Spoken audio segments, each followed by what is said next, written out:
Hey guys, Dallas Seeley coming to you live from Unit 3805 at the Independent, one of the premier luxury downtown condos, one of the top rate condos in the entire country. And I am so excited today to not only share the details of this private off-market exclusive right at $3 million, 3 bedrooms, 3 baths, right under 2,000 square feet. But this is going to be a little bit different of a video because I've brought in one of the top interior luxury designers in the country. And what is going to be awesome, I'm so excited about this video, is he's not only a great buddy of mine, but this is his personal home. And so today we're going to be taking an in-depth tour with Mr. Brady Mathews. We're going to be asking him about his story, kind of the evolution and all the thoughtfulness he put into every single inch of this luxury condo. Again, Dallas Seeley with the Seeley Group, your definitive downtown Austin, West Austin, everything Central Texas real estate expert. If you're looking to buy, sell, or invest, reach out to us today.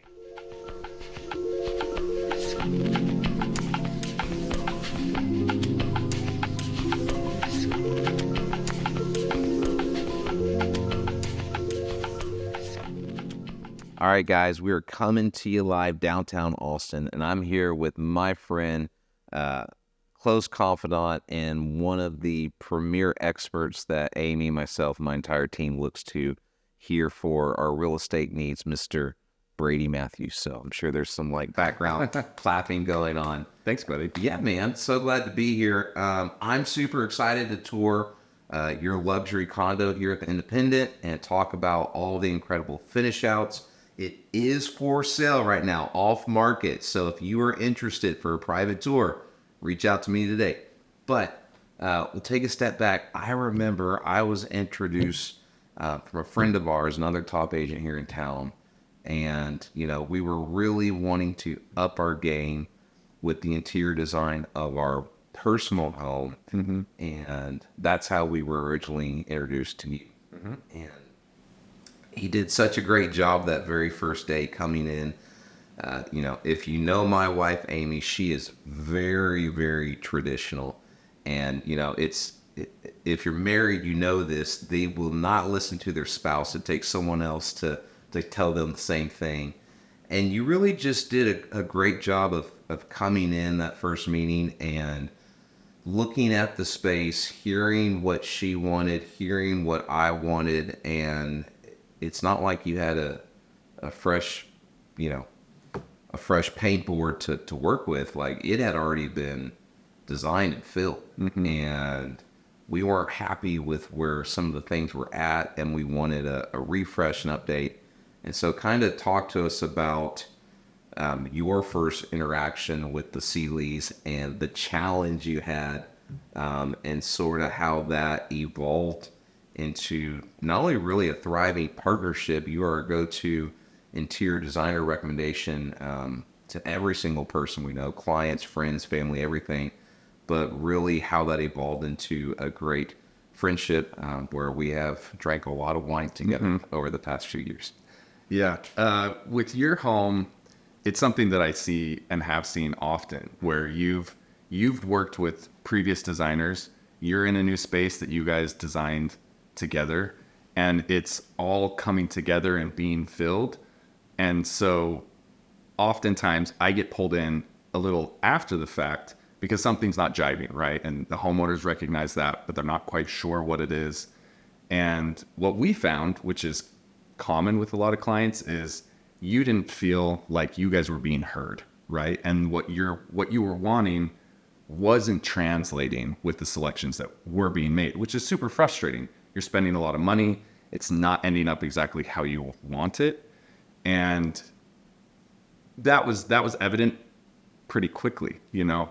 But what I really try to do is dig super deep with clients about, okay, this is your aesthetic, this is what you like, but why is it that you like that thing? Why is it that you're drawn to that aesthetic? What deeper is about it? You know, how is it making you feel? What do you want to feel in these spaces? What do you need from your home, specifically from like an energetic level? Not just here's how I want it to look, here's how I want it to function. Because our spaces hold us, right? They provide us what we need beyond just form and function. And so that's the first thing that I noticed was missing is like you guys energetically weren't super excited about some of these spaces, and they weren't coming together for a lot of design specific reason. Scale was off on pieces. We were dealing with really big rooms and proportions weren't matching that space. I mean, there was logistical things like that, but the house didn't have this grand epic feel that you were wanting it to have. Not yet. I mean, we got there, but I always approach design in that I'm there really as kind of like a design shaman to guide people through a process that for a lot of people is very overwhelming. Yeah. Especially building a new house for the first time. It's a huge undertaking. And then executing the vision you have in your head successfully is hard. It's hard to do that on your own. And it's hard to communicate that to somebody and trust that they'll do it, for you. But we connected very quickly. And I think that was because I got to know you guys personally beyond just here's what you need done to your house and here's what I could provide you. It's building a deeper relationship with people and truly understanding who are you, what is it that you care about, how do you show up in your daily life? Is your home reflecting that? Is your home reflecting like your core identity and your values? Is it communicating what you want when people come over? You guys are big into entertaining, and that's like a very important thing to you. Yeah, high level note for everyone at home. If you want to quickly get on your desires good side, just keep opening up great bottles. And Really good line. Yeah. Really, really good line. But you're not wrong in that you get on a hospitable level with one another, and that's for me, that's when I can really start to sense what somebody needs. Yeah. So I want to take a step back, just a little kind of cliff notes. If a little bit of this is you're like, oh, wow, they're going real high level. I want to take a step back, 100,000 foot view for the viewers at home. When you move into a home, whether it is a single family home, a condo, a townhome, it doesn't matter. A great analogy is when you buy a vehicle, at the end of the day, it's all a moving box with four wheels and an engine. And the difference on the caliber and the value of that vehicle and how much money someone is willing to pay for that vehicle at the end of the day is simply the level of the luxury finish outs and the attention to detail. And that's the exact same premise when it comes to your home. At the end of the day, whether it's a 2,000 square foot condo downtown or a 7,000 square foot single family residence, at the end of the day, it's still a box, with bedrooms and bathrooms, and how you finish out that box, the quality of the luxury finish outs and the attention to detail is what is not only going to bring you the highest value and the sense of home that you were wanting while you lived there, but down the road, when you go to resell it, is going to get you the highest appreciation and the highest sales price. Kind of real estate 101, just education for you guys. A lot of our clients love to invest quite a bit into their outside landscaping and their pools and their hot tubs and their outdoor grills. And your kind of rule of thumb is any investment that you do outside of the home, you do not get that money back. It doesn't appreciate when you go to resell it. But any investment that you do inside of the home, on the finish out, new floors, new countertops, new cabinets, new appliances, paint, lighting fixtures, and so on, you're really going to see an exponential ROI on your investment when you go to sell it. Mm-hmm. And so, it's important for you to understand that even someone that is one of the top real estate professionals in the state and in the country, interior design, we see thousands and thousands of homes. Interior design is not our expertise.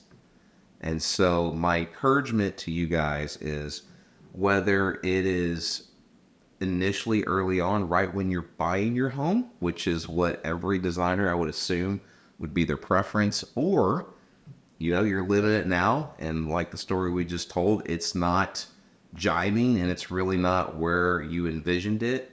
getting a professional that has the experience and has the knowledge, and at the end of the day has the passion and the what I call the give a damn to really go above and beyond to achieve your vision, it really shows, right? And so that being said, Brady, how did you come to this point in your career? How did you get into interior design? You know, did you know that at a young age, and how did you get to be one of, you know, the definitive sought after interior design professionals in the country?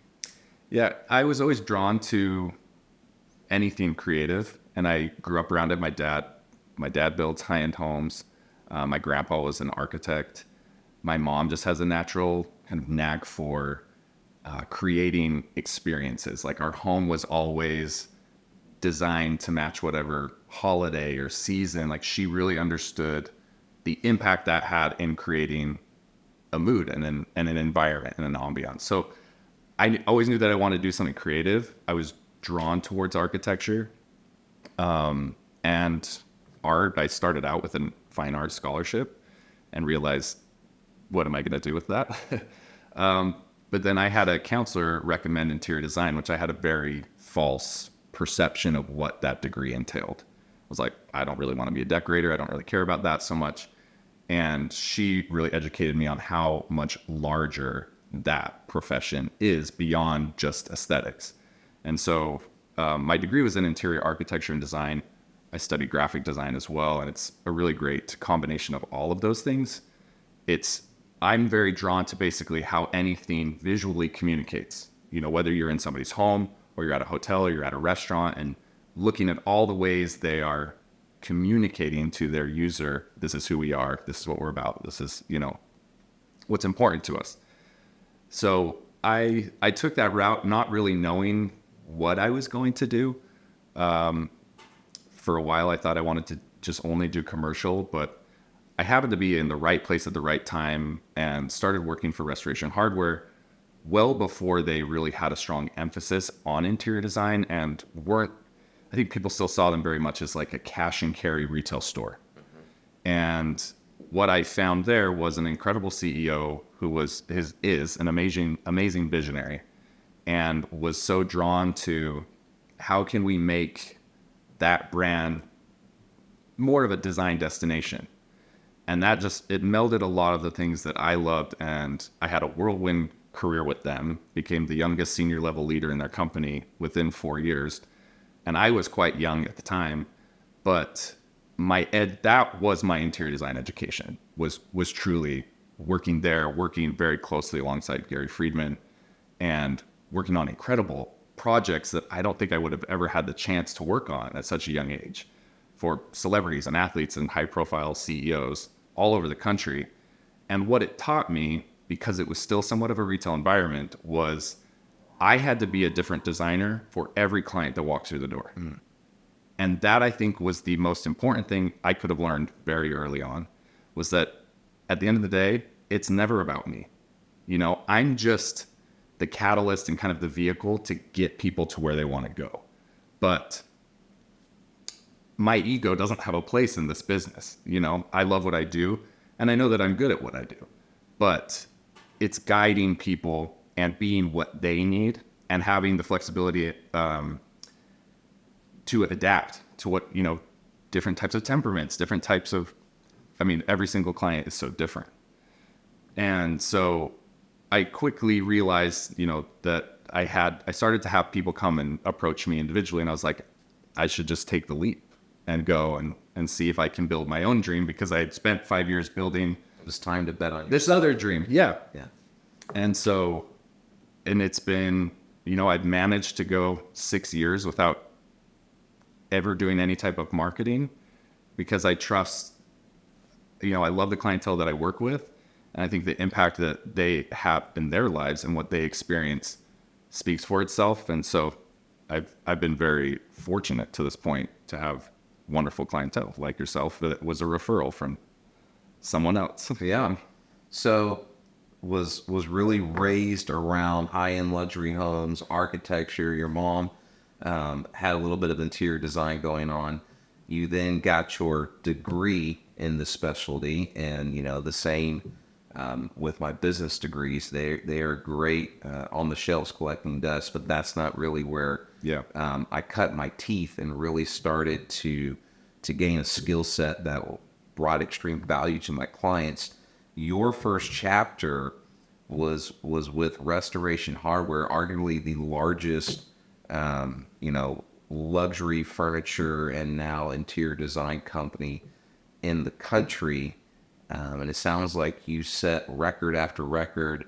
And I heard from a birdie you even designed the CEO's personal home in Napa.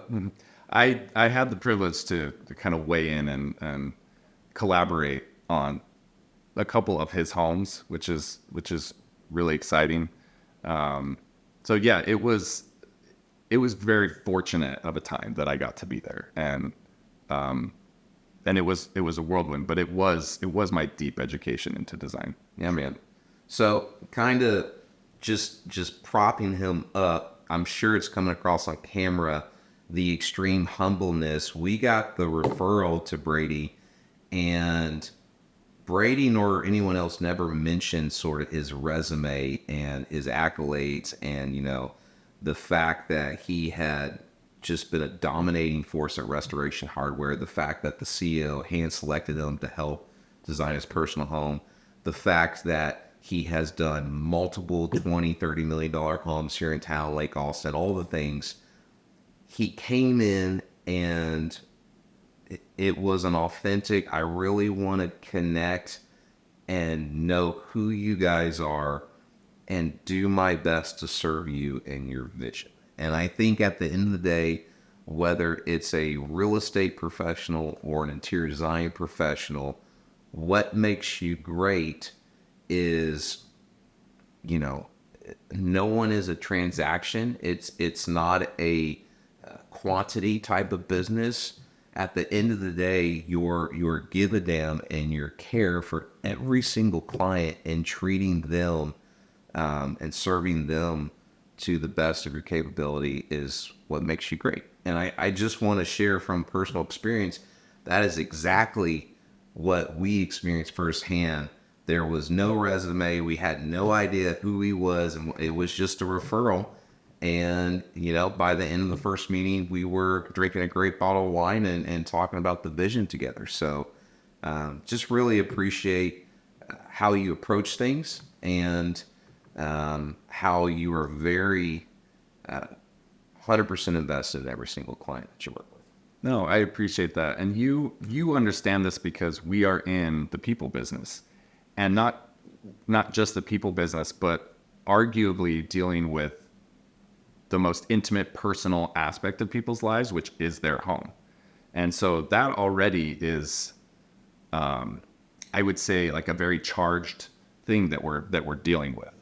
And so you really understand that at the end of the day, we're serving people in such a personal way. And I don't take that lightly. And it's one of the things that I enjoy most. I think it's the most rewarding thing about what we do is, you have your most cherished moments in your home. Key milestones take place in your home. I mean, our recall for spaces we've lived in is so high. And it's, there are these markers along our life of like very key moments. And to be able to not only create those, but help people find those spaces, I mean, there's nothing like it in the world, honestly. 100% could not agree more. Yeah.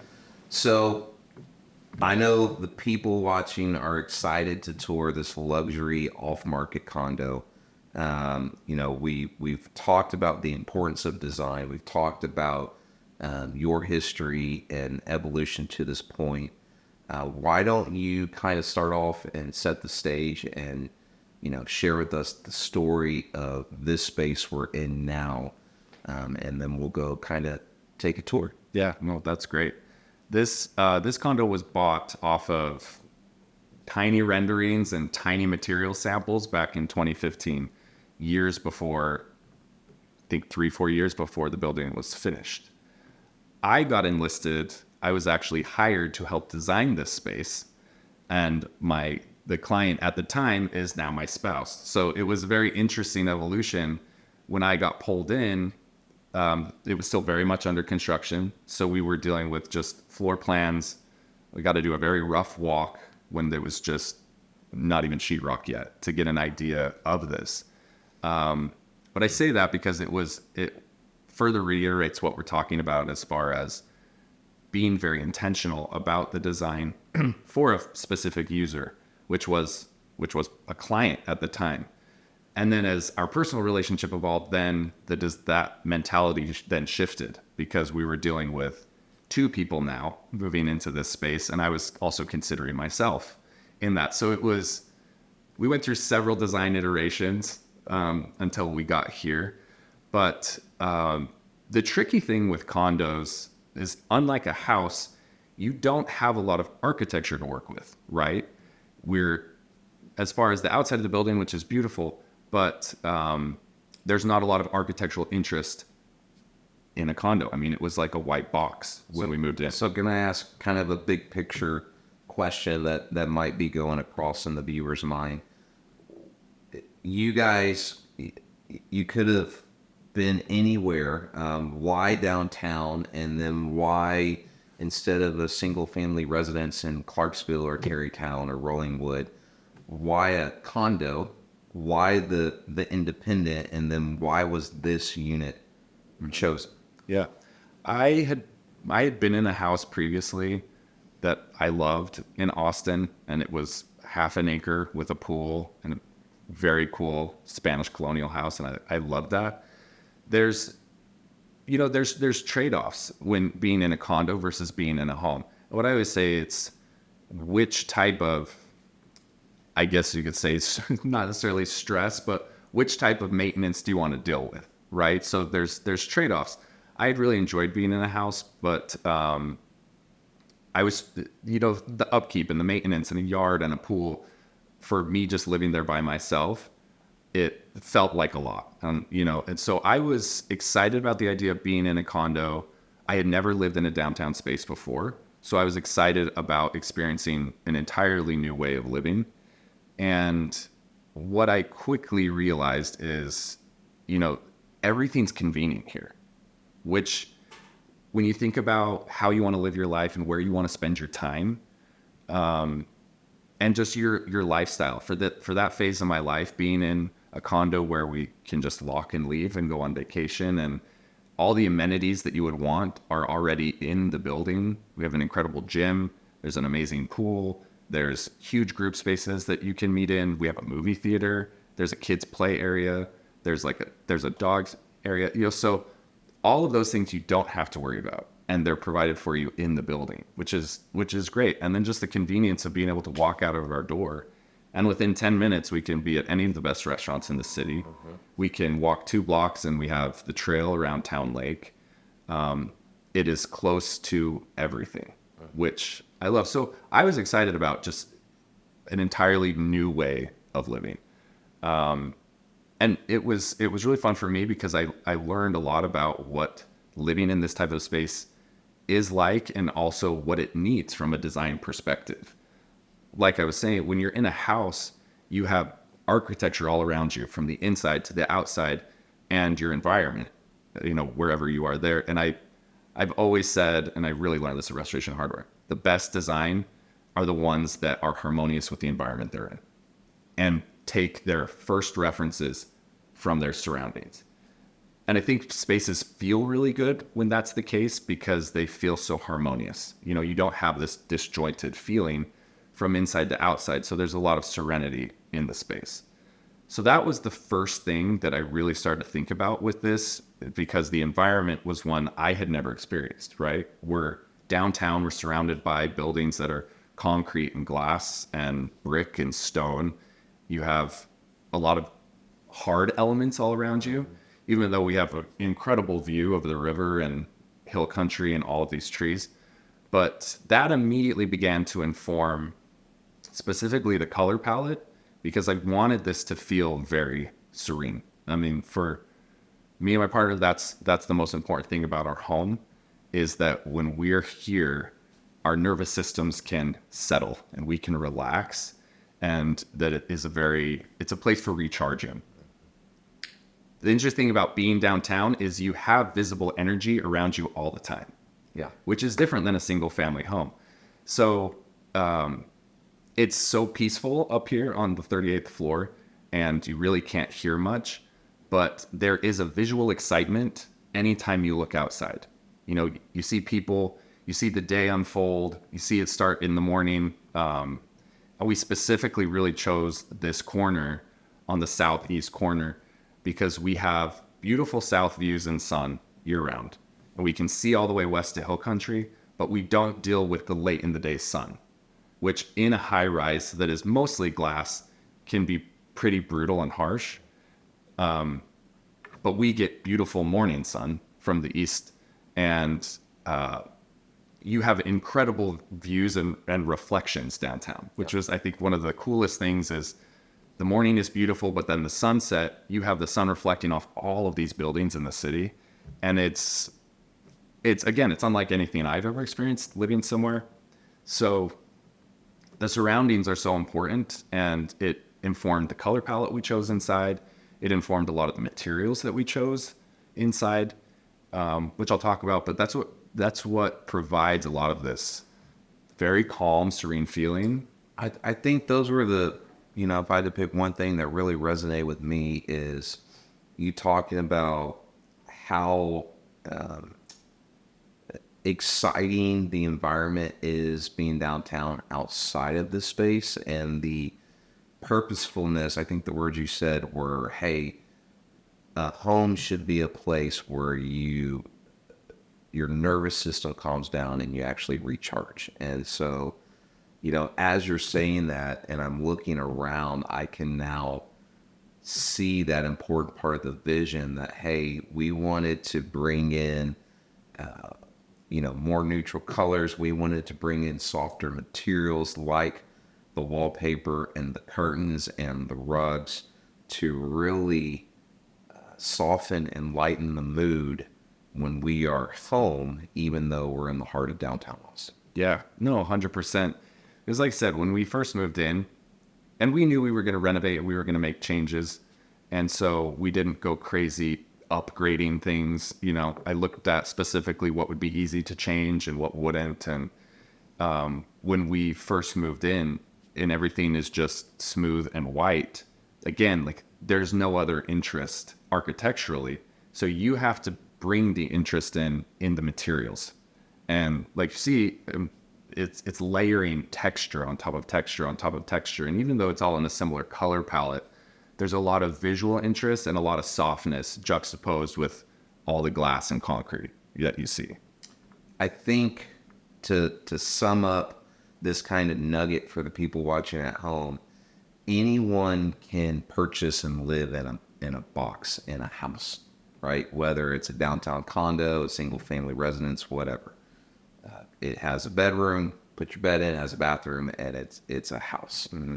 It takes thoughtfulness, and my encouragement to everyone out there would be to really seek out a world-class professional to work with you, to not only listen to your vision, but to use their experience and expertise to make that house a home where, you know, to use verbiage you've said, your nervous system relax.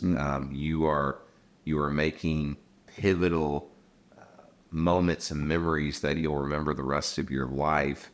It's a place to recharge, and it's somewhere that you look forward to and you're proud of because of how much energy, effort, and heart that you put into it.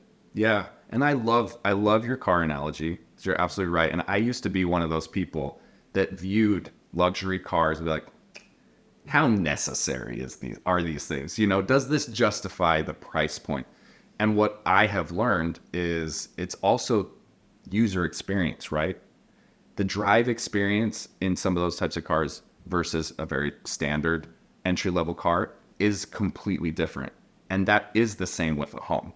I love what you said about when you invest in your home, you are not only investing in the asset that you own, but I try to get people to look at it as you're investing in your well-being and your happiness, because the more intentional you are with your home and the spaces, the more joy, happiness, success you will experience in your life, because you are directly investing in the space that is going to nourish that for you, right? And provide you those things that you need, whether it's to excite you at home or energize you or spark your creativity.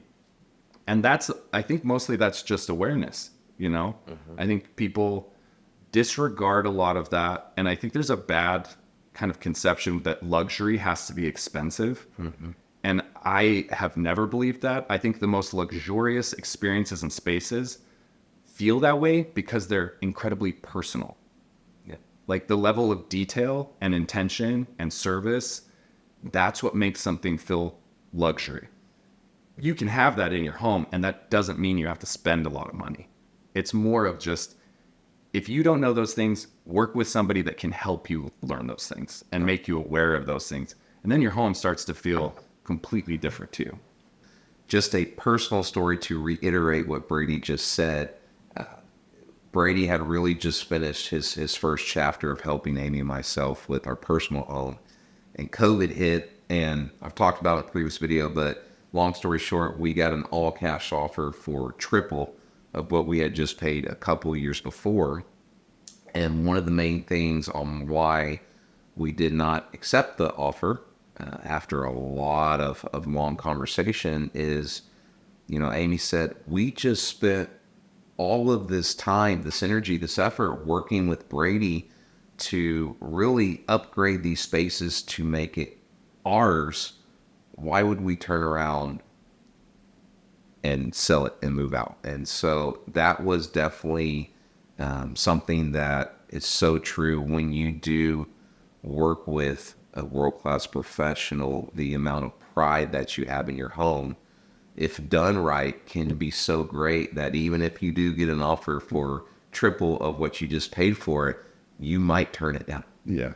Yeah. We experienced that here not too long after living here, of an offer that we were shocked that we were even being offered, but we were enjoying being here so much at the time, and I don't regret, turning that down. But it's true when you, and we've talked about that a lot with this space. I love this space, and it's served us really, really well, but we're excited for a new chapter and a new space. And what I've always thought about with spaces that I've designed is, how can it be very, very personal for somebody but also thinking from a resale real estate perspective, is this going to be a struggle for them to sell it? Because you run into spaces all the time that are designed so specifically for the nuances of one user. And then that is very hard to translate for other people, And so my approach with any project is looking at the foundations of the house, the design elements that carry the most weight, remaining neutral, because we can bring in personality and we can bring in, specifics and a lot of other things. But I always am thinking from that perspective. It's a total luxury to just design with no regard to resale. It's not very practical. Yeah. And most people do have to consider that. And so I think that's why there is a lot of neutrality in the spaces that I design from that perspective. Also, just aesthetically, I think they're the most harmonious and peaceful spaces too. But awesome. Well, I'm sure everyone at home is chomping at the bit. We'd love to take a tour and kind of talk about all the details of this luxury condo, which again is currently for sale off market, right under $3 million, 3 bedrooms, 3 baths, right under 2,000 square feet, 2 parking spaces, all the amenities, which we'll show later. But you ready to take a tour? Let's do it. Yeah.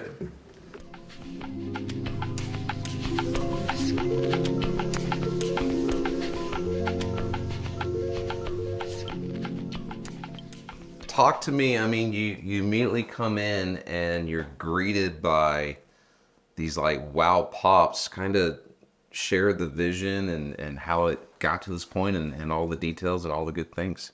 Yeah, I'm really big on having a sense of entry wherever you go into a space, whether it's a home or a condo. Condos are tricky because you're dealing with a little bit of smaller spaces. So I think the approach that a lot of people would have when a space feels small is to fill it with a lot of small things. So we easily could have a whole bunch of small artwork or mirrors in this space. Visually, though, when your eye has all of these little individual things to look at, a space starts to feel more cluttered. So it's a little bit backwards of an approach. That's why I talk about scale is so important. Mm-hmm. So we intentionally wanted to go with these larger scale pieces of artwork. So when you walk in, you have a moment to sit and absorb, kind of settle into this space. You start to be curious about the space. You can take a moment and appreciate these bigger pieces of art that we have going down the hallway. Also wanted it to have a little bit of a gallery-esque feel where people could kind of take their time, explore the art as they're coming through this narrow corridor. We specifically went dark with this Philip Jeffries grass cloth wallpaper. It gives you a nice texture when you walk in. It feels homey and inviting. And having this be a little bit of a darker moment, this moment of compression, you kind of relax into the space before you go down the corridor, and then the space opens up and becomes really expansive and much lighter. So it's this really nice kind of flow into the space, guiding you in here. And it gives us some great opportunity to display some art. So notice even the purposefulness of the very first moment of walking into the home. He used the words thoughtful compression, right? With the color tones and even the base behind the art. You did grass weave wallpaper in our home in certain spaces. What's kind of your professional viewpoint on that? I know that you use that quite a bit. I see it in a lot of time in luxury hotels. So kind of educate us out there as novices on just the basic fundamentals of using wallpaper, especially grass weave over your classic standard wall. I try to think about how all the senses are being impacted in a space, right? And so I play with a lot of texture because visually you have this tactile feel. It's a natural material, which I also think is very nice in a space that, for example here, is very industrial feeling, right? We have exposed concrete, glass, a lot of steel. And so bringing in interest with a natural material like a grass cloth helps balance that. It brings in a little bit of a feeling of nature. It's a nice backdrop for a lot of this artwork, and we specifically went with a little bit more minimal, simplistic artwork. And so the walls can have a little bit more texture. And so it's when your eye has all of these moments to stop and appreciate all of these things, all of your senses start to be, I guess, ignited, right? You want to stop and feel this. It's welcoming. It's a cozy texture amidst a lot of these other hard materials. Yeah. Awesome. So kind of, like the very first time Amy and I came over, kind of give us the tour as you walk into the next space. You see more art. And I know these two pieces, if you want to share the thoughtfulness, there's a story behind these two. Yeah, these were two pieces, the first pieces that we bought on a trip to South Africa. I am really big on looking for art when you travel. For many reasons. Again, from a sensorial memory recall, these have a lot of significance. It takes me right back to exactly where we were in South Africa when we bought these. It's also a very easy thing to do, buying art abroad, which I think a lot of people don't think of, or just when you're traveling. These were mailed to us rolled up in a tube, and then we could frame them how we wanted here. And so we often look for artwork when we're traveling. It adds so much, I think, depth and character to your space as well. Because again, our homes tell the story of our lives, and having these types of things that we can tell people about. The powder bathroom that people use right off of here, you come right out and have the opportunity to sit and enjoy these.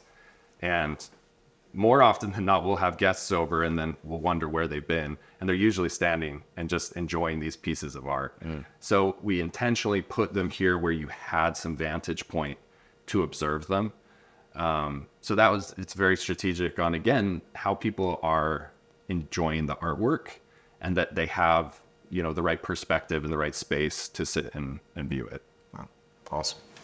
And then you come in, and I know this guy is coming off the charts. Do you want to sort of talk about this piece right here, how you found this artist, who he is, and then what about this piece really resonated with you?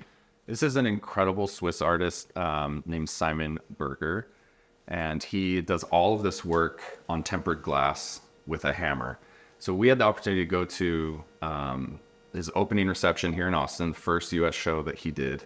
He did a live demonstration of it, which was incredible, and we got to meet him. And again, when we're looking for artwork, and when I guide people through the process of looking for artwork, which can feel very overwhelming to people, I think art is almost something like wine collecting that does feel kind of unapproachable and maybe a little bit intimidating to people that aren't super knowledgeable about it. In my perspective, art is all about an emotional, visceral reaction. You don't need to understand it. You don't even need to have an intellectual perspective on it. No. It is, what does it do to you emotionally? How do you emotionally respond to seeing this? It's like wine. Whether you like a $50 bottle or $5, at the end of the day, it's your palate, and there's no right or wrong. It's how much you enjoy it. And this was one, again, something that we had never seen before, going back to interesting textures. You know, with the collection of art that we have works that are done by hand. We have paintings, we have photographs. This is a very unique medium and something that we knew would add a lot of visual interest. I'm also thinking about how light plays into everything. In a darker corridor like this, having a glass piece here with all the fractures in it picks up the natural light beautifully. Yep. And then at night, it creates this really amazing experience, all this visual interest, which again gives somebody an opportunity to stand and appreciate this. And it changes all throughout the day.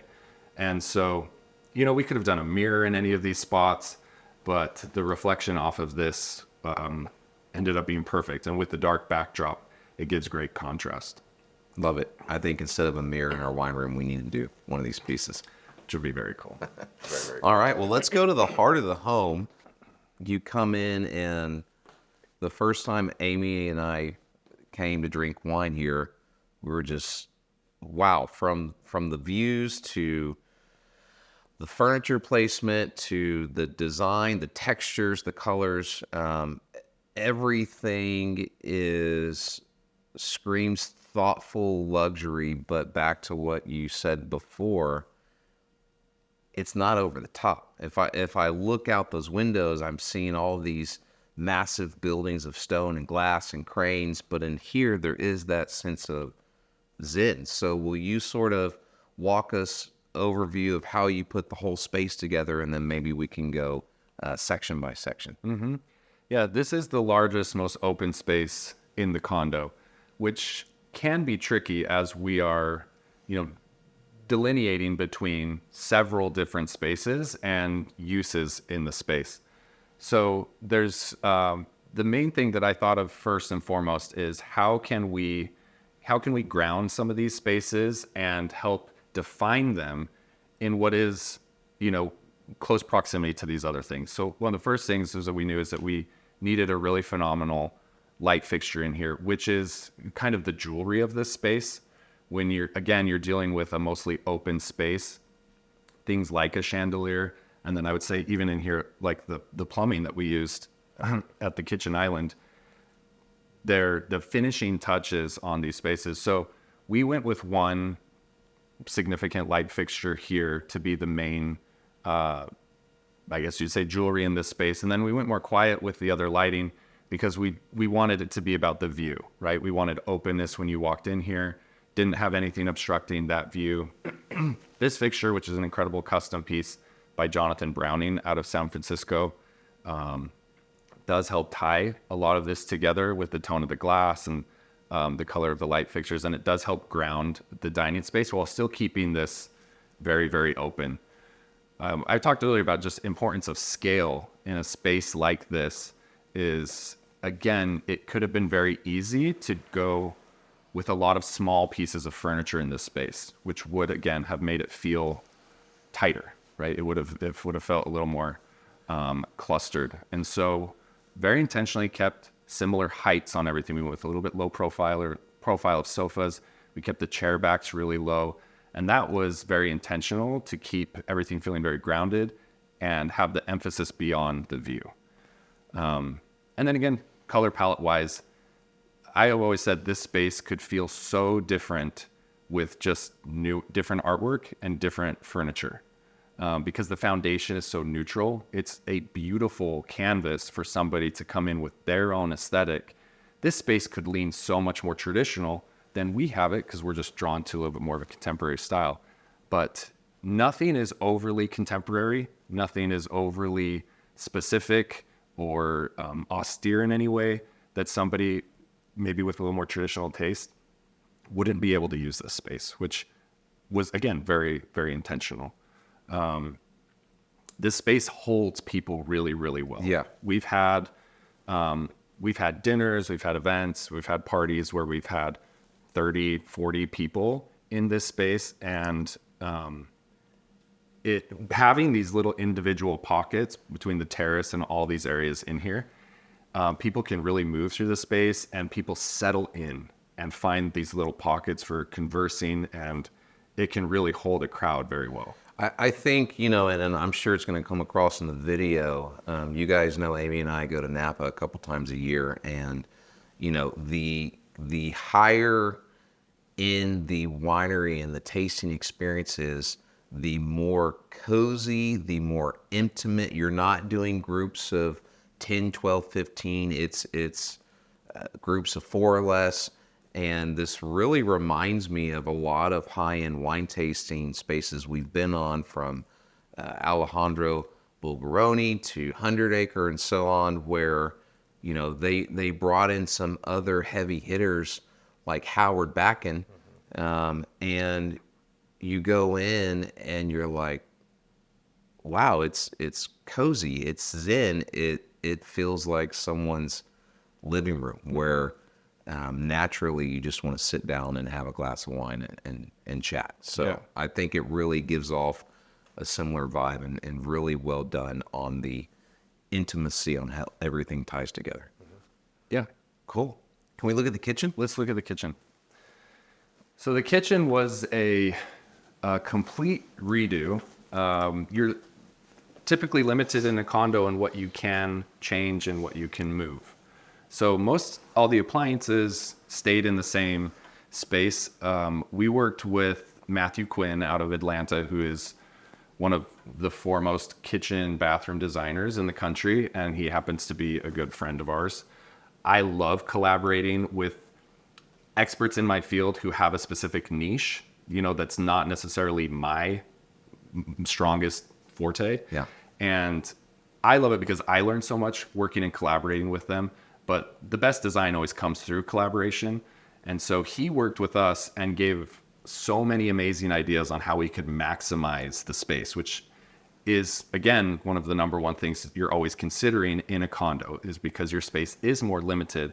How do we maximize every square inch of this space and have it function exactly how we want, but provide us all the storage needs?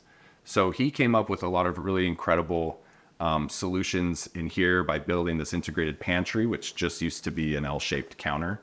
So it was a lot of wasted space, and now we have a full height pantry in there. The one nice thing is we did upgrade the appliances when we bought the condo. So we have a Gaggenau fridge and integrated dishwasher, ovens, and a winemaker, or wine fridge. I wish it was a winemaker. Yeah. Wine fridge.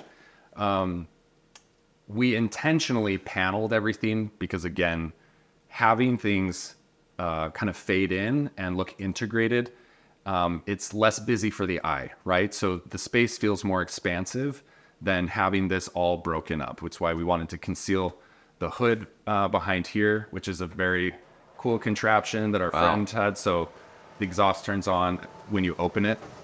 That's very cool. Having fully custom drawer solutions, which are honestly a game changer in how you use the kitchen. So everything was thought through on integrated drawers for pots, for pans. We've got the Gaggenau, the 5-burner range right there. Y'all saw the very cool custom feature of the hood vent. You bring it up, it turns on right there. You close it. You've got the Gaggenau built-in hidden fridge and freezer. He talked earlier about this custom pantry and all the storage that you get from that. And even notice a small detail, they continued the stone even on top of the pantry right there with, as you can see, the backlit hidden lighting, which is just a super cool luxury finish out. So this stone, and we've got a similar in our home at the bar, which is very similar. It's a Gray Goose, I believe is the name of it, but this is not Gray Goose. Where did you find this stone? First question.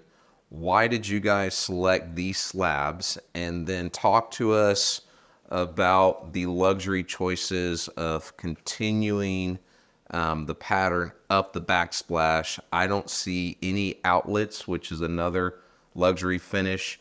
You've got the waterfall edge on the side of the kitchen island. And then one thing that is very, very custom and luxury, which we don't have in our home, you've got the stone continuing, and you did it all throughout the sink. So talk to us about even the detail and the thoughtfulness of the stone placement. Yeah, so this is a white Macabus quartzite. I love to use quartzite in a kitchen for its durability. You don't have the maintenance issues that you would have with a marble of having to seal it and etching. And so quartzite is a great workhorse in a kitchen. I love it. And this was something that we looked at for a very long time because, again, since this space is all open, every design decision you're making carries different weight on how it's going to impact the space. Just due to the surface area of the stone on both sides, we knew that this needed to be a very specific choice, and I was looking for something that not only had a lot of organic, natural movement, again, to bring in the natural texture of stone, the veining of stone, amidst all these other harder surfaces in here. And the stone ended up being an opportunity to find something that married all the colors in the spaces. So to me, the quartzite in here really does connect everything in this space color-wise.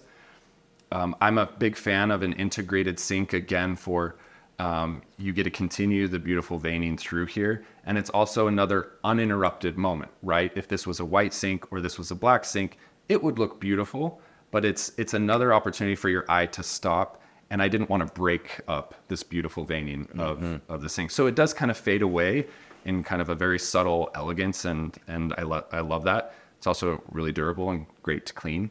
So we love the integrated sink. I like to drop, and I call this a plumbing ledge that can really highlight the plumbing, which again, we wanted to pick a finish that added some contrast to the stone, but also visually when you walk in is, again, it's like jewelry or sculpture in this space. The stone is so beautiful that we didn't want to interrupt it by putting plugs or outlets in the backsplash. And so all up along underneath the backside here are rows of plugs. Yep. So you easily can plug anything in that you need to. We did this apron detail and continued to run it up here because I wanted to have this space feel really expansive.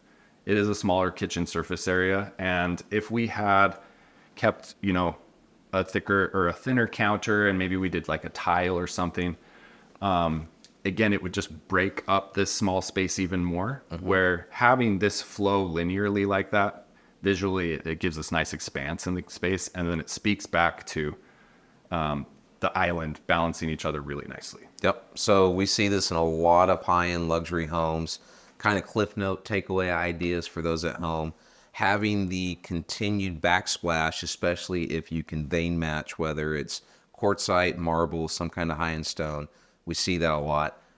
Not having any visible outlets and actually putting them next to the under cabinet lighting is also something that's a must. And then, I think because of his experience, we don't see this a lot. And so this is regretfully something I would wish I would have done in our current home is you've got the luxury stone continued to go throughout the sink for the beauty of the veining and the stone itself. And you called this a plumbing edge. Is that correct? Plumbing ledge, yeah. Plumbing ledge. Beautiful. All right, talk to us about these fixtures, because I know you don't just make any decision lightly. These are made by Dornbracht, which is a favorite German plumbing manufacturer that I love. They have, again, I like to get people thinking about plumbing beyond just, it's similar back to a car. You could say the same thing about a faucet. It puts out water, right? But visually, what does it do for the space? And then what is the user experience like? So you can control your water with the valve here, but then instead of a pull down faucet, which I'm personally not a fan of, you have a handheld sprayer wand, which again, it feels, definitely a more contemporary look, especially with just the square design of this. But we specifically had all of this hardware that you can see on the cabinetry.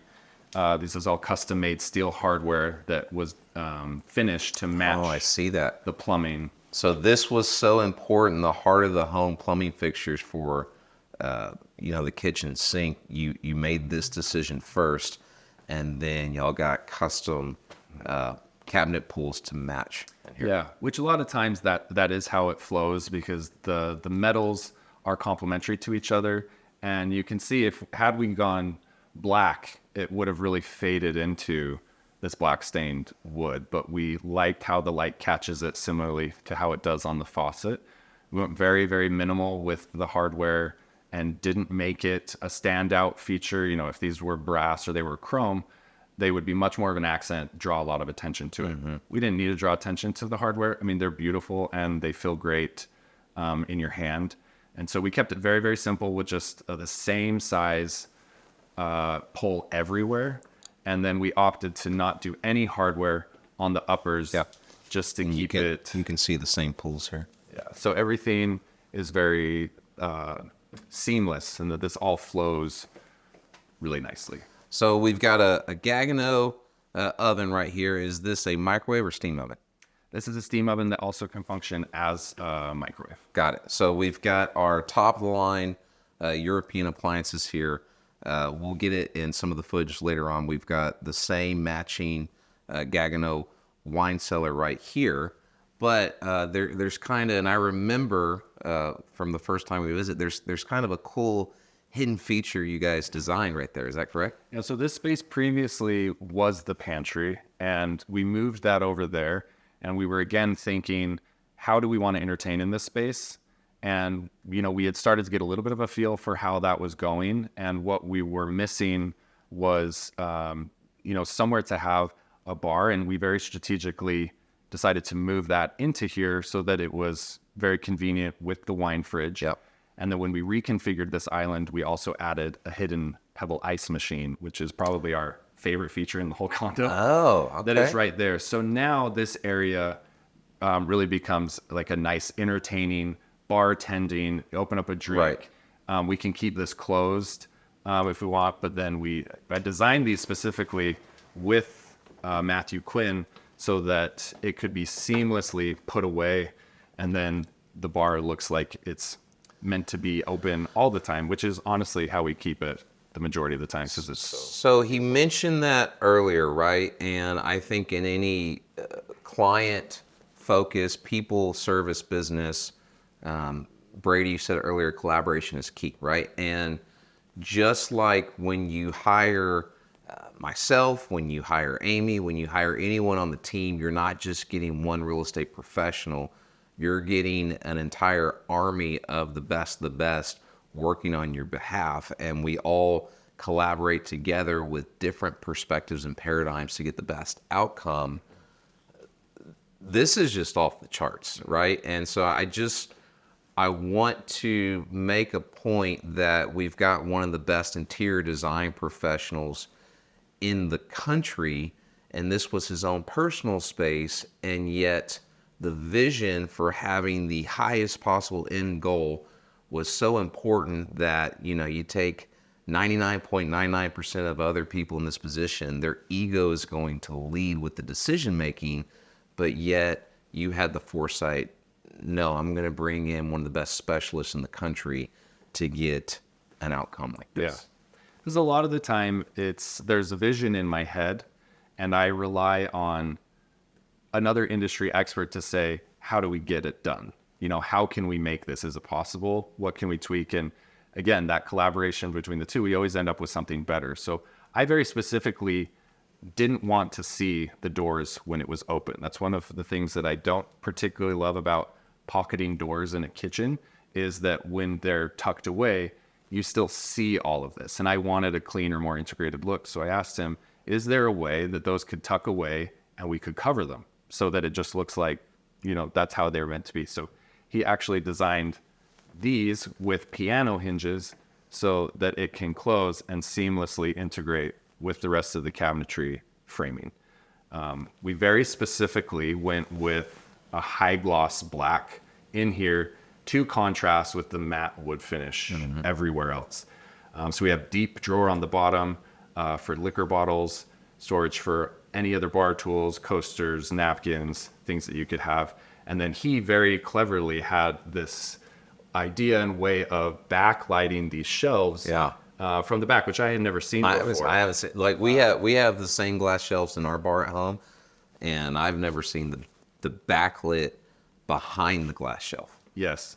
So that was something I love that he brought to the table. And at night, it is such a cool effect for lighting this space up. And then I wanted to play with the mirror in this space, again, to help it feel a little bit more expansive, but we went with a dark smoked antique mirror back there, which is a really interesting contrast. It plays really well with the high gloss black, but does give you a little bit sense of expanse because you can see the view outside from it. Yep.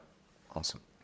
So just like you said, kind of fluid transition.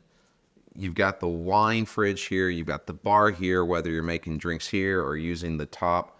Let's take a look at, which I don't remember, but your secret nugget ice machine.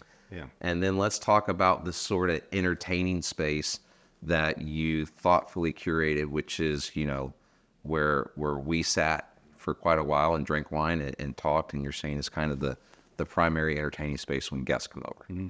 This was a great example of looking at any space that we could take advantage of that wasn't being utilized. And previously, this was just dead space behind the wine fridge in the island. And so we looked at it as how we could design this. Originally, the stone was going to waterfall on both edges, but we opted to wrap it around the side and keep this side exposed so that we could put in the hidden ice machine. Awesome.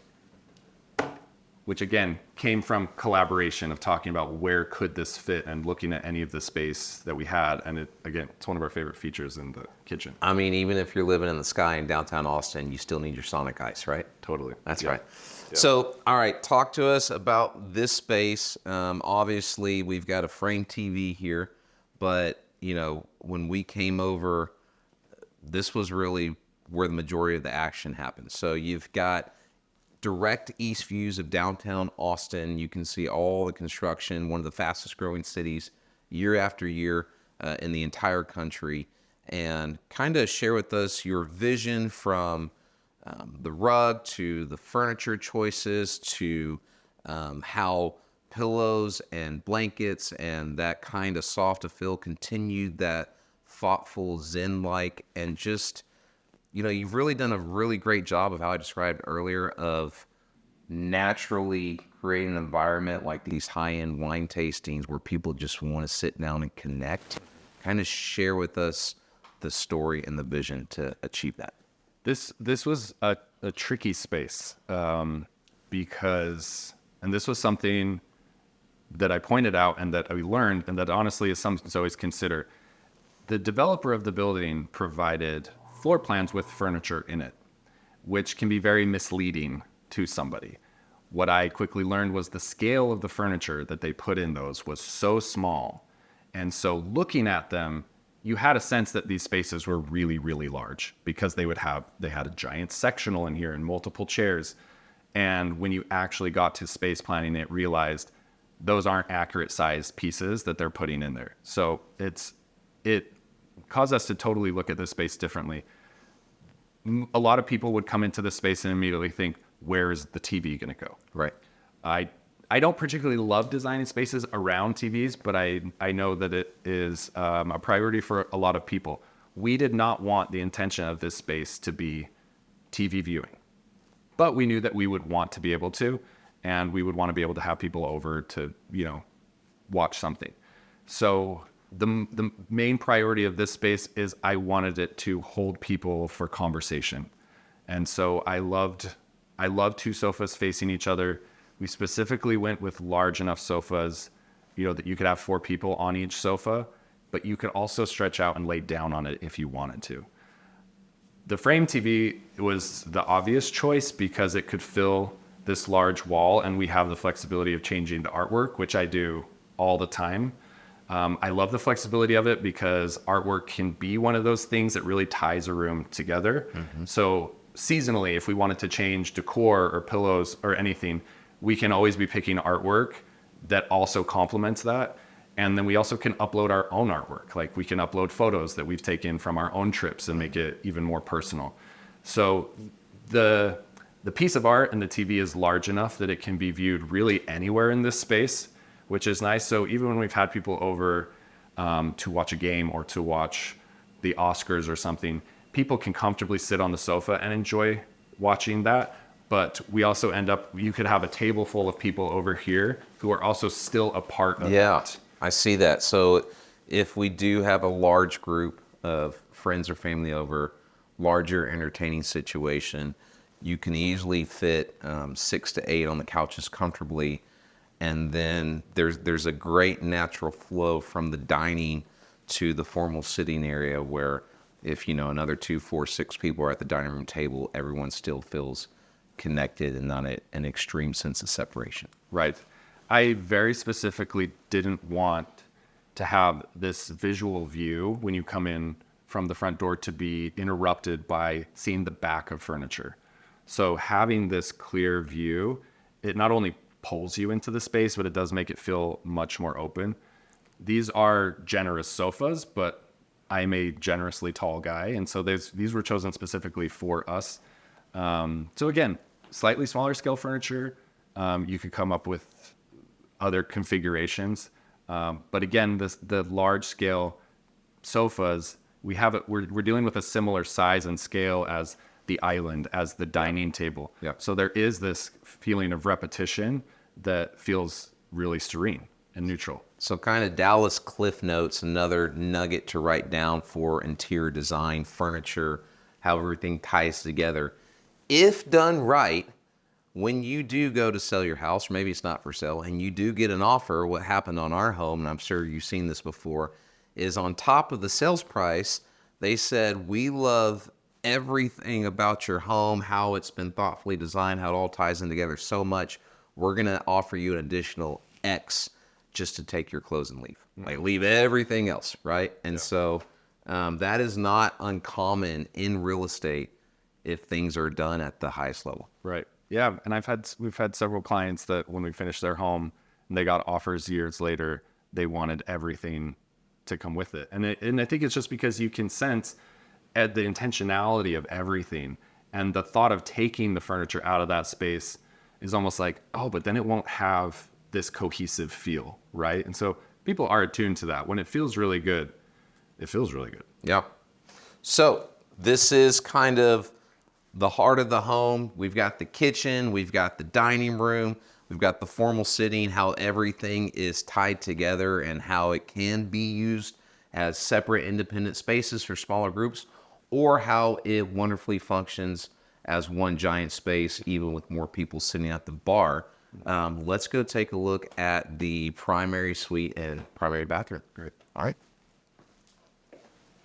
All right. So we are in the primary bedroom, and the very first thing that I see before even being drawn to the finish outs is I've got this incredible kind of northeast view. I can see the Capitol, which is just a few blocks from here. You talked about the light, how impactful it was, and I mean, there is a sense of soft zen going on here in this bedroom. So I can see tons and tons of thoughtfulness and detail. Why don't you share kind of how this came to be? Mm-hmm. We, because there is so much natural light in the whole condo, these spaces can afford to go much darker than I think you maybe would in a traditional house.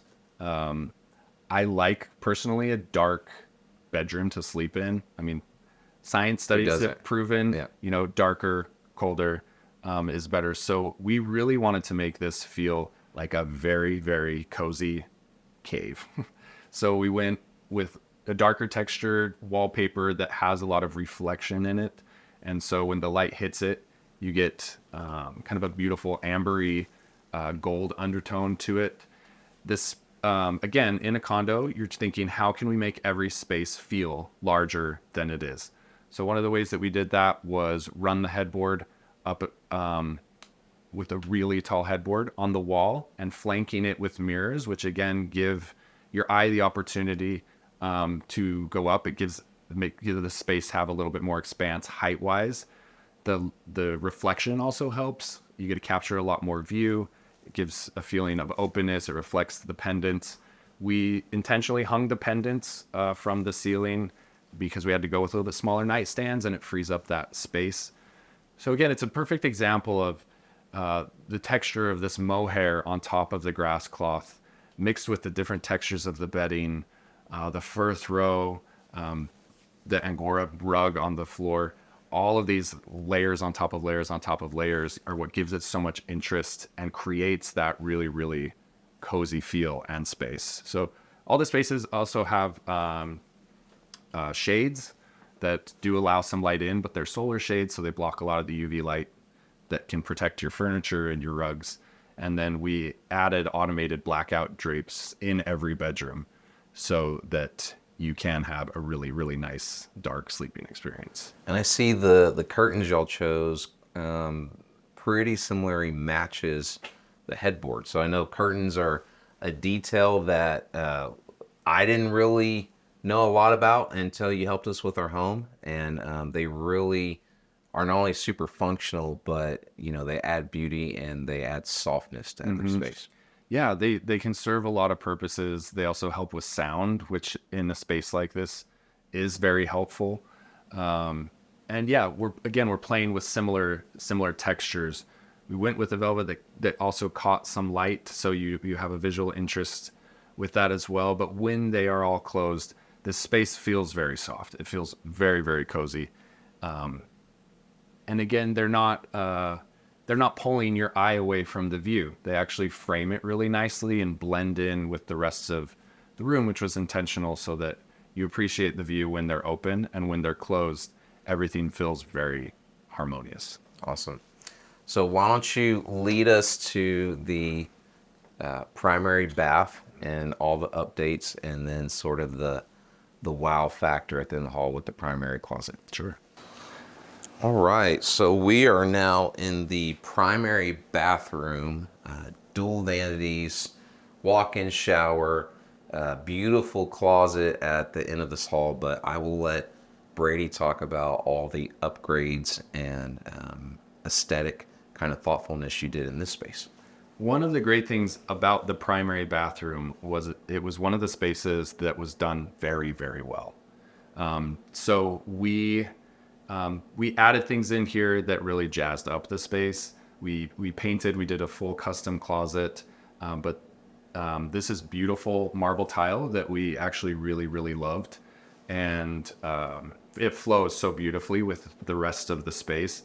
This is a wonderfully sized bathroom. Yep. It's very, very generous. There's a lot of storage. You can see from the bedroom all the way to the back of the closet, this almost runs the entire length of the condo. Yeah. So the square footage in here is actually very deceiving, but for us, it's great because you have a lot of space in the areas you use the most, like your bathroom and your closet. So it's hard to find in condos this much space, and especially a closet that's built out. We customized the whole closet and built that out. But Yeah, I think you nailed it. We've been in thousands and thousands of homes, and some feel smaller, some feel with their current square footage, and then if done correctly and there's no wasted space and the flow is there, this condo fills easily close to double amount of its real square footage. Yeah, and there's great features in here that help it flow with the rest of the condo, like the backlit mirrors. We have a little bit of exposed concrete that they actually left in this kind of vanity area, which I thought was great. And there's a lot of things that we thought of that if you really wanted to take this space, up a notch, there's a lot of easy ways that you could turn the shower into a steam shower, or you could add additional storage in here. So there's a lot of great opportunities if somebody wanted to customize this further. Yeah, cool. Well, let's look at the shower, and would love a tour of that custom closet. Yeah. One thing I love is the size of this soaking tub, which is, again, for somebody that's 6'4", is great. It's really, really big. For the record, if you get a close up, out of respect and friendship, he's going barefoot for a reason, right? He doesn't, but he's like, hey, I can't Dallas look like a midget, so I'm gonna go barefoot. So we more even out. Yeah, which I usually am. I usually am barefoot. Great size shower. This is a little over 5 feet. 5 feet deep, hand sprayer. Again, the beautiful marble tile all the way up. We did add through the whole home about an 8-zone integrated audio system. And so every bedroom, every bathroom, and all of the other spaces have integrated speakers that all run on a Sonos system. The whole condo is set up in a smart home manner that you can control everything from an app and time everything, which is great. So all of the shades automatically rise and fall with the sunset. You can program the drapery to close at a certain time. You can create different scenes and schedules and have certain music turn on. You can hit an entertain button and have your playlist come on and your lighting adjust. So as far as being able to customize the mood and the ambiance, you have full flexibility, which I find, again, to be from an entertaining and being able to craft the energy in your home, you have so much control over that.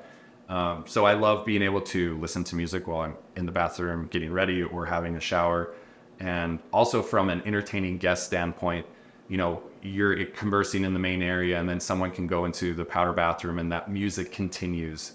And it gives you that feel like you're in a restaurant or, at a hotel bar lounge. So it's little things like that until you experience it, you don't really fully understand the impact it has on the space. So you're saying just like level of the aesthetic finish outs, there's different levels of tech-friendly homes, from the Lennar home that gives you a free Ring doorbell and they call it a tech home, to the highest level. Every single thing is automated, shades opening, closing with the sunrise, sunset, Lutron lighting fixtures. You've got custom speakers all throughout the home. Mm-hmm.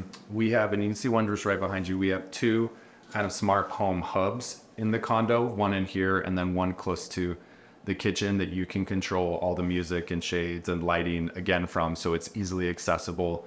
We went through the whole condo and had all of the switches and plugs changed over to Lutron switches and plugs. You'll actually notice as you move space to space, they all match the wall finish of the space that they're in. So again, that desire to have things look integrated and to fade away, because who wants to look at, a row of 8 white switches? Yep. We also installed a Toto toilet, which, if you've never used one, it's a game changer in your experience. So we love the Toto toilet. So when we were moving in here, there was nothing appointed for the closet. It was a few white shelves and a few rods. So we had worked to do a fully custom closet. This was all cabinetry that I drew and then worked with somebody that could integrate that. So we really wanted to consider how the space could be shared and could be easily split by 2 people while giving each person a fair amount of hanging space. We have tall hanging, integrated pant hanging, and shoe storage that can hold visibly right up to 70 pairs of shoes, with additional storage all above Here can be a lot of, we store all of our seasonal things in it, but I specifically wanted a closet that we didn't have to move things in and out of seasonally. So we thought about where all of our long tall coats would go, and where we would keep ski gear, and where we would keep stuff that we don't use all the time. But from a packing perspective, everything can be reached within the closet. We specifically designed it to flow and match with the cabinetry in the bathroom. And then, the decision and the cost to light everything is, again, one of those things that until you experience it, it might be one of those features that you wonder, is that worthwhile? I was also considering how dark this space originally was before, and how layering the light in here would help with just the overall ambiance, but also just providing more functional lighting. All right, so we are back in the heart of the home, and there's a couple spaces over here, Brady, I want to talk about. First, let's go over to this nook on the other side of the dining room. My assumption is this was just kind of an oddball space from the architecture of the building. So, what besides these, world-class living in the sky hill country views behind us, tell us about this space and kind of how you've designed it and how you guys use it.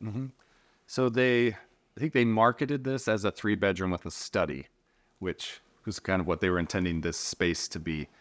I immediately saw it as a kind of a spot to come get lost in and sink in, that could be an intimate space for 1 or 2 people. You could do this space several different ways. If you wanted this to be a little more conversational, you could probably fit 4 small chairs and make this be, kind of another conversation area.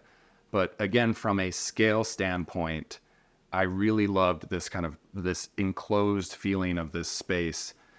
So went with this daybed that we can reconfigure the backs and change it. But we found that, again, when we're entertaining, people like to come over here and get lost in this space and get into some good conversation.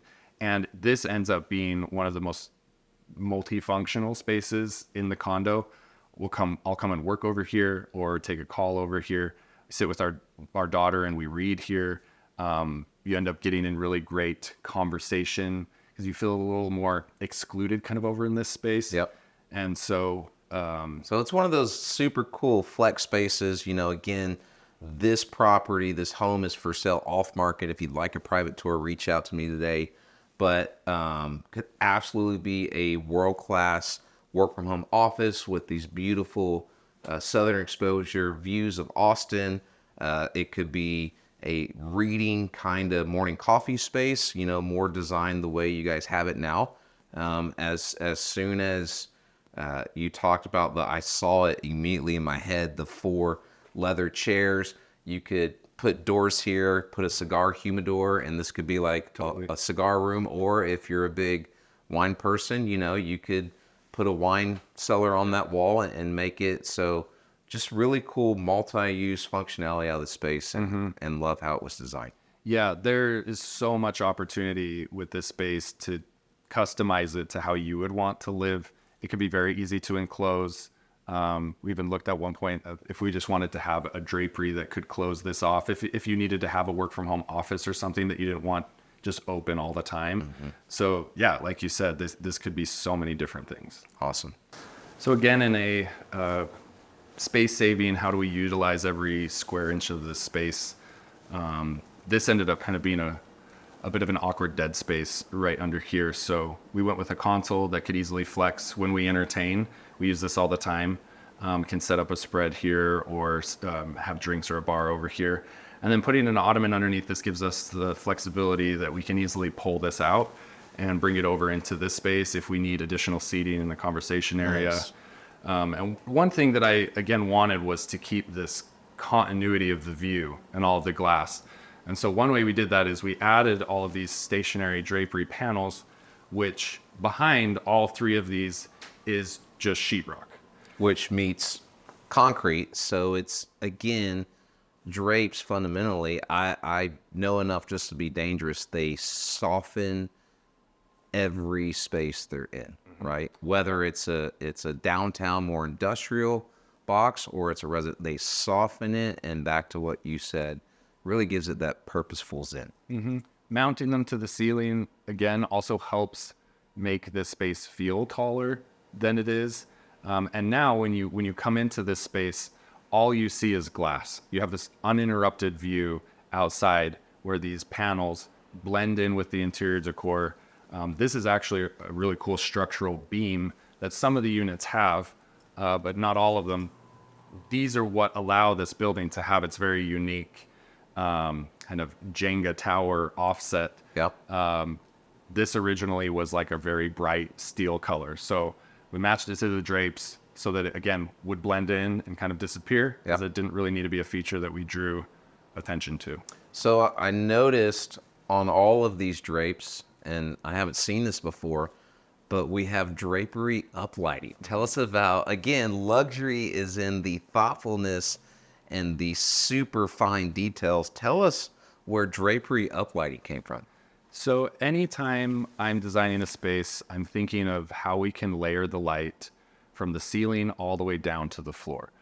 This is mostly because it gives us a much more dimensional feel with the lighting, but you also have a lot more control over the mood. So at night, if we want to turn off all the lights, we can, and then we have this ambient light shining up, which looks beautiful on drapery because you have the texture of the drapery and the fold. And so in the evening time, you have this soft ambient lighting, so not all the lights are off. I mean, you can dim everything in here as well, but it's a reoccurring theme throughout the condo of having backlit mirrors, backlit lighting, under cabinet lighting. These softer layers of light, again, bring so much more warmth to what could feel like a cold space. Also, we specifically chose a color temperature for all of the lighting on a warmer side and made sure that every piece of lighting in the condo, from lamps to overhead lights to chandeliers to uplighting, matches the same temperature. So the warm lighting was also very intentional. Yeah. It reflects what you see downtown at night, which is more of a warm light from all the buildings, but it also balances the cooler color palette in here. So it gives you a much richer, warm, cozy feeling in the evening. Oh, awesome. So this is obviously what some people would dub the money space. And as you take the viewers outside, not only are the views, again, of the southern Austin Hill Country exposure from the Long Center to Auditorium Shores to Lake Austin, the Google building, the library, everything is off the charts. But I really want to talk about, when you go out there, the thoughtful design of even zen out there. We're lucky in this unit to have a much larger terrace than most of the units in the building. Even the penthouse floors don't have a terrace this deep.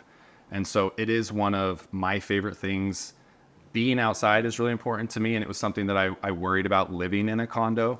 But I find that I am out here so much of the year, and because we face south, the terrace flows so beautifully with Town Lake and all the parks and all the green that you see, which you don't have in other corners of this building. No.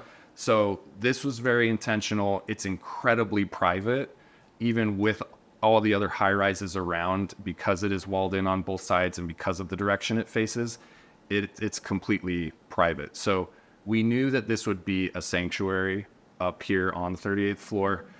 So specifically wanted to bring plants up here and have this really flow with the outside. And due to its space, when we entertain and we have the door open, it is so great for people will come and congregate out on the daybed. We'll bring a chair out there, and you can easily have a dozen people out here enjoying the space. Oh.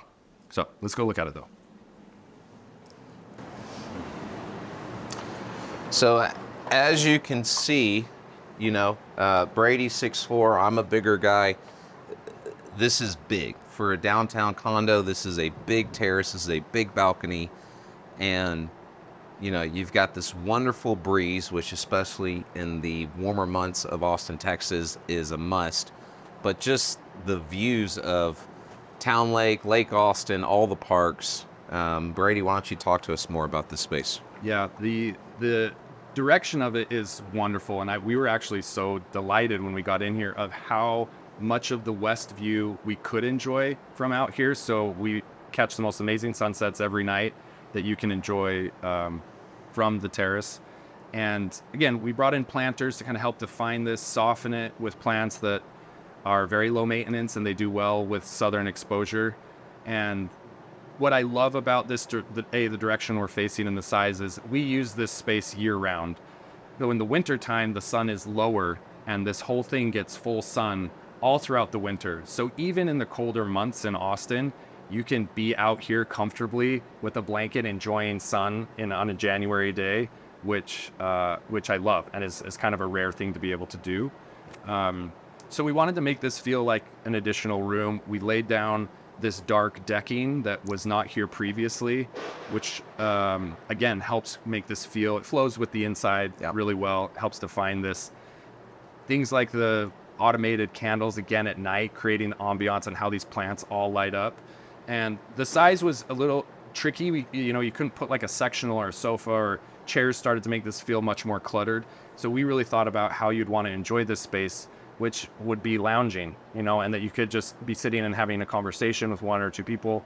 And so we went with just a generous sized day bed that we come out and enjoy all the time. So it adds a lot of softness out here, feels like an extension of the condo.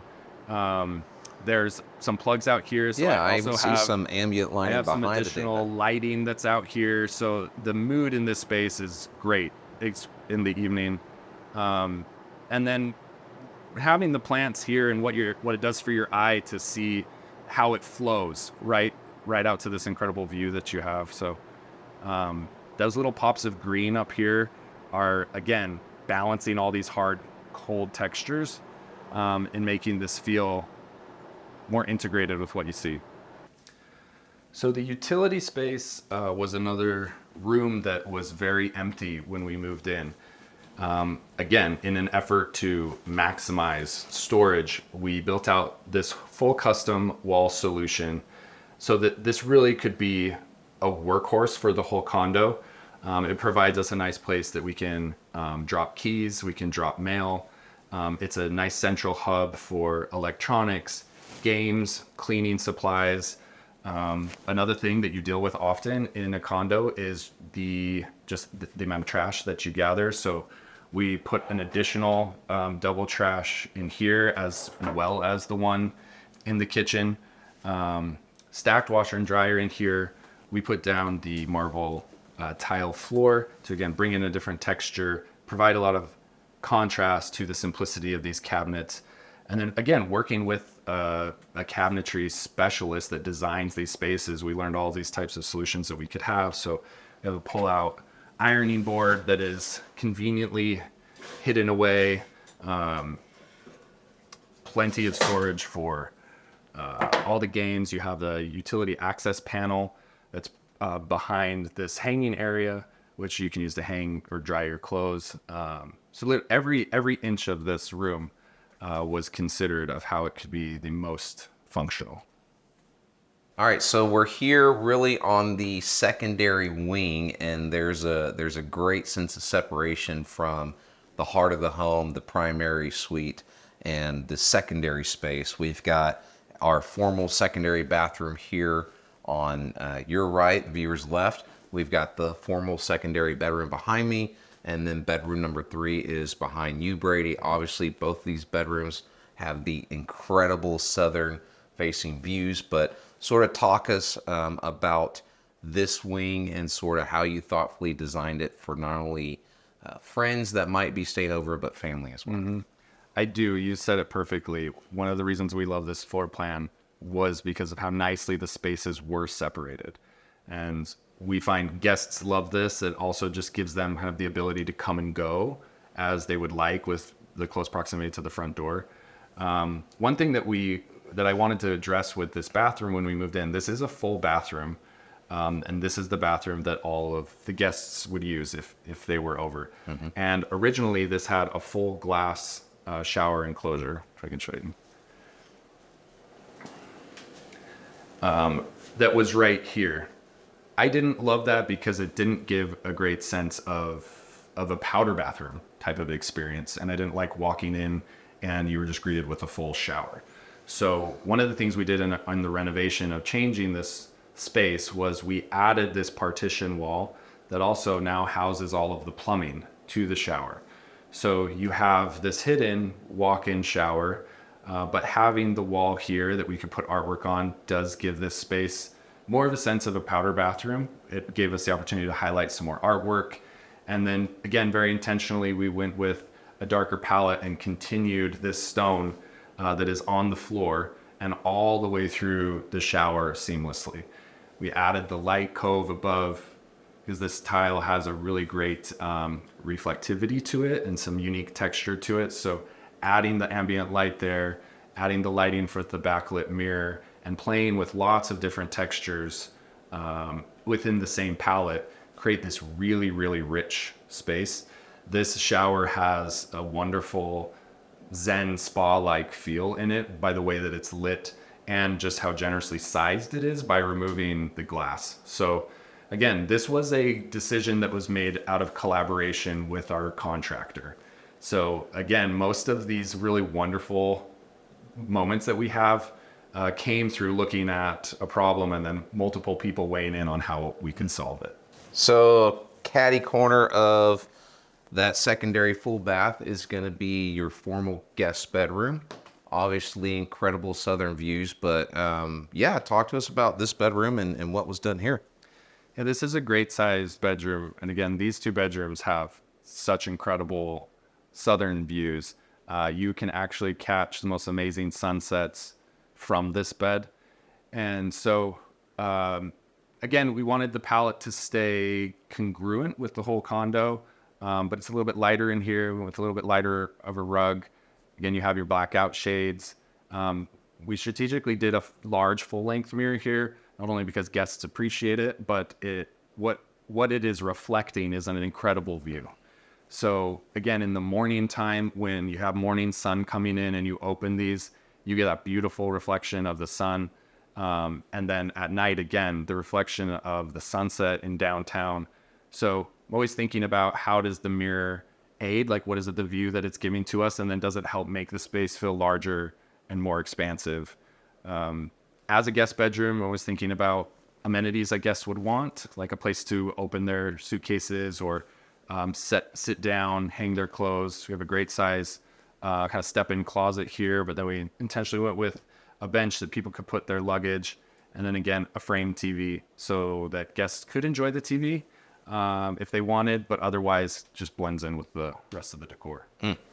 Very well done. This was another bathroom that was fully gutted and redone in an effort to have not only some more storage, but give it a much more elevated feel than the original finishes that were in here. So this is a beautiful marble tile from Ann Sachs that we ran on the floor, up the tub, and did the whole shower. So this was an existing tub that we just reclad on the front. We did another beautiful Philip Jeffries wallpaper in here that gives great texture, especially with the backlit mirror. Large integrated sink. So again, just the simplicity of the sink allows all of these other details like the Dornbrop faucet and the mirror and the texture of the wallpaper to really shine. Something I'm not a huge fan of are shower curtains, and if they can look nice, I always try to go with something custom. So we have a ceiling mounted shower curtain here, which I love because if you want to close this off, you can. And again, just the softness of that in the bathroom adds a lot. And again, also just helps with making it feel much more expansive and large in here. We are concluding our in-depth tour. This is bedroom number 3. And again, same incredible southern exposure and views. But, you know, really want you to share the vision here. Growing up, I did not have a room of this caliber, so I definitely did not either. I think it's safe to say she's a lucky girl getting to grow up with this room. Yeah, this I joke, but it's true. She has the best view in the whole condo. So again, this was a very, very specific solution for the age of our daughter and the needs of being able to give her as much floor space and space to play and be creative, which is why we went with a loft bed, which is a great solution in a small space because she has some storage. There's a desk behind me that she can work at. But the space, this size of this room is actually really great as an additional bedroom. You can very comfortably fit a queen size bed in here, and you would have plenty of room for a desk. This would also be an incredible home office. If we didn't have children, I would probably turn this into like an incredible wellness room that you could have with an incredible view and a few pieces of great exercise equipment in here. We've had people look at it that thought this could be an incredible recording room, a podcast room. I mean, it's a great size for so many different things as well, aside from just a bedroom. But yeah, like every room, we have the shades, we have the automated blackout drapery, and again, a very neutral palette to be whatever anybody wanted it to be. Wonderful.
Well, Brady, very grateful and thankful that you allowed us into your beautiful home today. Again, I think the viewers at home got to hear your story, got to hear sort of your evolution and accolades. And there's a couple things that we wanted to hit on today. Number one, the importance of interior design and the importance of working with an experienced professional that can help take your vision and turn your house into a home, right? I wanted to highlight your beautiful luxury condo with all the detail and finish outs that is currently for sale off market. Again, it's right around $3 million, 3 bedrooms, 3 baths, and really the caliber of every single inch of detail put into this space. Secondly, I just wanted to highlight your skill sets and really have a little bit different video where, to be frank, I just kind of shut up and let the master do his thing. So those are my goals of this video, and I'm very honored that you allowed us to come into your home and really get nitty gritty on all the details. Anything that you kind of want to say to any of the viewers at home who are interested in a condo like this, who are interested in your services, and just any high-level piece of advice. Well, thank you for coming and doing this. I love nothing more than talking about spaces that I've been able to put my heart and soul into, and give the gift that I have in this life, too. And I am a firm believer that spaces hold energy from previous inhabitants, and also just in the intentionality that they had when they're designed. I mean, when you're in a space that is designed very intentionally and well, you can tell it feels different. So again, I have loved this space so much and given so much thought and attention to it. And I am excited for whoever comes and inhabits it next, because my hope is that it does remain, with that same energetic feel. They're going to come and infuse it with their own. But my hope is that it is a very accommodating, welcoming, and blank canvas for people to come in and make this space their own in their own way, just like we have since we've been here. And I think if my biggest piece of advice is for people to find, they're going to work with someone in finding a home, or working with somebody to design and craft and shape a space. The most important thing is not the person's portfolio. It's not their list of clientele. It's how they make you feel. If you feel like the person that you're working with sees you, understands you, and listens to you, and you feel confident that they're going to have your best interests at heart, and then translate that into sometimes what you never even knew you wanted, that's a person you should work with. Brady Mathews, one of the definitive top luxury interior designers in the entire country. If someone wants to reach out to you and either inquire about possibly working with you or just ask some questions, where can they find you? You can find me on Instagram. Okay. Which is, my handle is just Brady Mathews. Or my design firm name is Sojourn Design House. So Okay. You can also find me there. Perfect. Dallas Seeley, your definitive real estate expert in Austin and Central Texas. Again, we have this luxury off-market condo for sale. If you'd like to schedule a private tour, reach out to me today. I'd love to help. We'll come to you live next time. Thank you again for viewing. We'll talk to you soon.